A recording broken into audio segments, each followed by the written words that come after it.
तुला माहितीये का आमच्या गावात नुसता चोरांचा सुळसुळाट आहे, नुसता सुळसुळाट.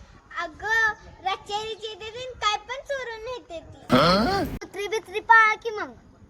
हो त्या चंदूचा त्यांनी आणलेलं की मग चोरांपासून वाचलं कुत्र, पण चोरांचं सरळ दिवशी कुत्र पळवून नेलं.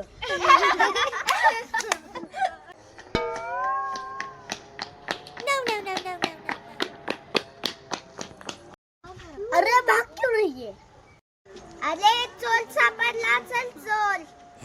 मी तर त्या चोराला मिरचीची धुळीच देणार आहे. मी तर चोराला घालून लयच म्हणजे लयच मारणार आहे. मी तर तलवारच घेणार मारलाय. मी तर त्या चोराला दांडक्यानच हाणणार आहे. मी तर त्या चोराला तोफ नवडणार तोफ. मी त्याला धुतो गावाच्या मध्ये खांबला लटकवून ठेवणार आहे. चला रे.